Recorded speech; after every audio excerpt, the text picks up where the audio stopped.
حضرت موسیٰ علیہ السلام کے فوت ہونے کے بعد بنو اسرائیل کے لوگ بحر روم کے کنارے پر آباد تھے۔ فلسطین اور مصر کے درمیان کا علاقہ تھا جہاں یہ لوگ رہتے تھے۔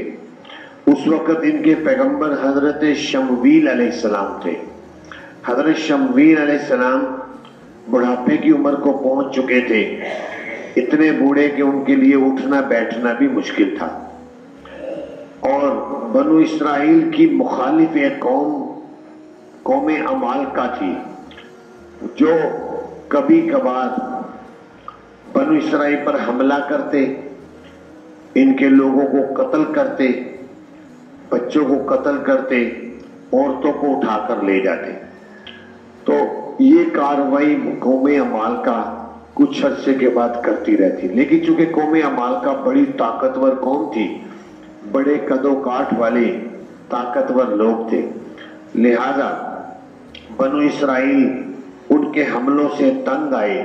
اور آ کر شمویل علیہ السلام سے کہا کہ اللہ تعالیٰ سے دعا کرے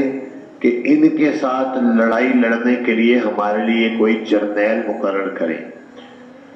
کیونکہ حضرت شمویل پیغمبر تھے تو پیغمبر کے ہوتے ہوئے کوئی اور شخص قیادت نہیں کر سکتا، وہ پیغمبر خود ہی ہوں گے، لیکن چونکہ وہ بیمار تھے، کمزور تھے اور بڑھاپے کی عمر کو تھے، اس لیے انہوں نے کہا کسی جرنیل کے بارے میں اللہ سے دعا کر کے ہمارے لیے مانگے۔ حضرت شمویل علیہ السلام نے اللہ سے دعا کی۔ جب دعا کی تو اللہ تعالیٰ کی طرف سے پیغام آیا، ایک شخص ہے، اس کا نام ہے طالوت، اس طالوت کو تمہارے بنو اسرائیل کے لیے بادشاہ مقرر کیا جا رہا ہے، لہذا اس کی سرکردگی میں یہ جنگ کرے، لڑائی لڑے، اللہ تعالیٰ ان کو کامیابی دے۔ اس کا ان آیات میں ذکر ہے۔ فرمایا الم ترى، کیا تو نے نہیں دیکھا اس جماعت کی طرف بنو اسرائیل سے جو تھی موسیٰ علیہ السلام کے بعد، جب کہا انہوں نے اپنے پیغمبر کو کہا ابعث لنا ملکا، مقرر کر ہمارے لیے ایک بادشاہ، نقاتل فی سبیل اللہ، ہم لڑیں گے اللہ کے راستے میں۔ تو پیغمبر نے کہا حل عصیتم، کہیں ایسا نہ ہو کہ ان قریب اگر فرض کیا جائے تم پر لڑائی، جہاد اللہ کی طرف سے فرض ہو جائے، اللہ تو قاتلو، پھر تم لڑو ہی نہ۔ انہوں نے کہا وما لنا، کیا ہوا ہمیں کہ ہم نہ لڑیں اللہ کے راستے میں، وقد اخرجنا من دیارنا، حالانکہ ہم نکال دیے گے اپنے گھروں سے اور ہمارے بیٹوں سے۔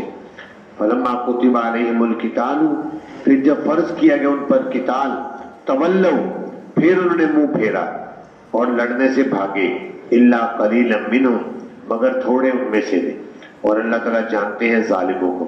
اور کہا ان کو ان کے پیغمبر نے